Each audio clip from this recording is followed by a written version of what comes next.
जिस तरीके से म्यूचुअल फंड्स का मार्केट बड़ा हो रहा है और हर कोई इसके ऊपर सजेस्ट कर रहा है, बड़े बड़े फाइनेंशियल एडवाइजर्स आ रहे हैं और तो और सचिन तेंदुलकर, एमएस धोनी और रोहित शर्मा जैसे लोग भी म्यूचुअल फंड्स की बात कर रहे हैं कि म्यूचुअल फंड सही है, तो आप भी इन्फ्लुएंस हो जाते हैं और आपको भी लगता है म्यूचुअल फंड में इन्वेस्ट करना चाहिए। लेकिन ऐड देख के तो इन्वेस्टमेंट होगा नहीं।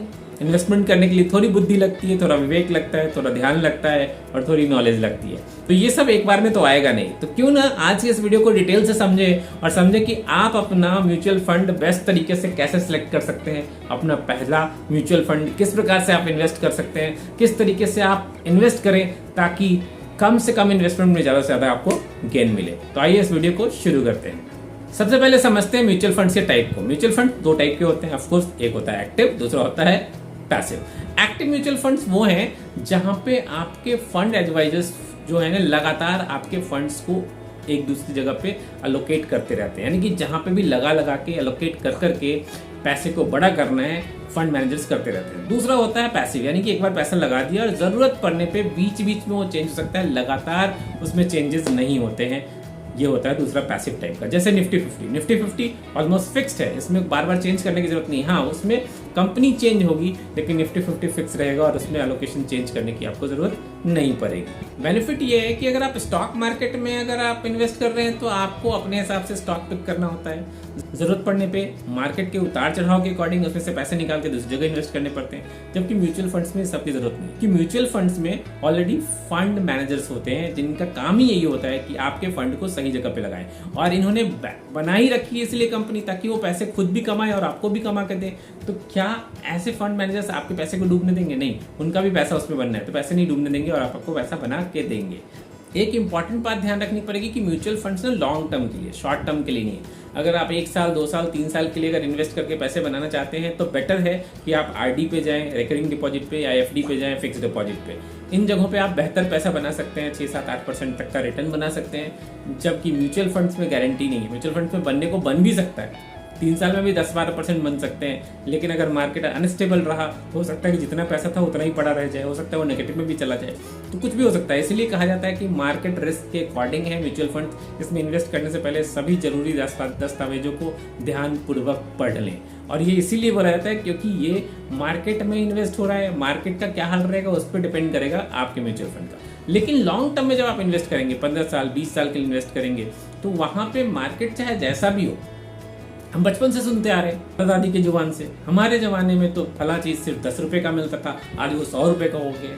हमारे जमाने में फला चीज तो सिर्फ 5 रुपए का मिलता था, आज 500 रुपए का हो गया।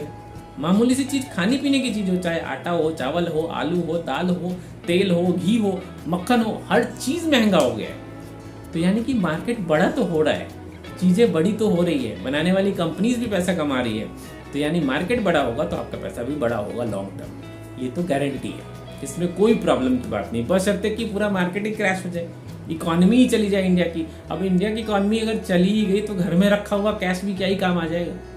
लेकिन अगर इकोनॉमी स्ट्रांग हो रही है, भारत की इकोनॉमी जो कि बढ़ेगी, अभी इंडिया यंग कंट्री है और अगले 20-25-30 साल में तो लगता है कि इंडिया सबसे बड़ा पावर बनने वाला है, तो ऐसे कंडीशन में आपका म्यूचुअल फंड्स में इन्वेस्टमेंट जरूरी आपको वेल्दी बनवाएगा।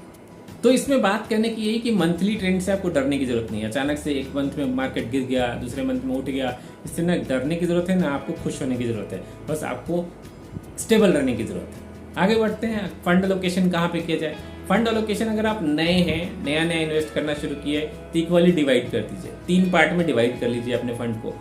एक पोर्शन डालिए लार्ज कैप में, दूसरा पोर्शन मिड कैप में और तीसरा पोर्शन जो है स्मॉल कैप में। कहाँ पे डालें? एक ही तरह के बैंक में मत डालिए, दूसरे वीडियोस में भी इस पर डिस्कस कर चुका हूँ। अगर मान लीजिए HDFC के आप अगर म्यूचुअल फंड्स पिक करते हैं तो HDFC के ही म्यूचुअल फंड्स में सारे फंड मत डालिए, कुछ फंड HDFC के कैप में डालिए, कुछ फंड्स आप पारंपरिक में डाल सकते हैं, कुछ फंड्स आप ICICI में डाल सकते हैं, कुछ फंड्स टाटा में डाल सकते हैं, कुछ फंड्स SBI में डाल सकते हैं। तो लिस्ट बहुत लंबी है, जो भी इंडिया की भरोसेमंद कंपनीज है उसमें थोड़ा थोड़ा फंड अलग अलग जगह पे अलोकेट कीजिए। ये ऐसा इसलिए करने बोल रहा हूँ क्योंकि क्या है ना, फंड मैनेजर्स जो होते हैं ना एक पर्टिकुलर बैंक के एक तरीके से सोचते हैं। तो मान लीजिए हो सकता है फंड मैनेजर सबके लिए अलग अलग हो, लेकिन उसके सोचने का तरीका एक ही हो। क्या पता HDFC के सारे फंड मैनेजर्स एक ही प्रकार के इंडस्ट्री में पैसे लगा रहे हैं, तो अलग अलग आप इंडस्ट्री में लगाना चाहते हैं, अलग अलग फंड मैनेजर्स का दिमाग का फायदा उठाना चाहते हैं, तो अलग अलग म्यूचुअल फंड्स के प्रोवाइडर्स से संपर्क कीजिए और वहां इन्वेस्टमेंट कीजिए। म्यूचुअल फंड्स का अगला एक बेनिफिट और ही है, इसके लिए मार्केट टाइम की जरूरत नहीं होती है। जब आप लमसम अमाउंट डालते हैं तो इसके लिए मार्केट टाइम की जरूरत पड़ती है। मार्केट टाइम का मतलब है किस समय गिर रहा है मार्केट, सस्ते में आपको शेयर मिल रहे हैं, सस्ते में आपको फंड्स मिल रहे हैं, उस समय पैसा लगाएं। लेकिन जब आप लॉन्ग टर्म के लिए लगाते हैं पैसा, एसआईपी के थ्रू लगाते हैं अगर आप पैसा, या लमसम भी लगाते हैं लेकिन लॉन्ग टर्म के लिए लगा रहे हैं, तो मार्केट टाइम का बहुत ज्यादा इंपैक्ट नहीं होता।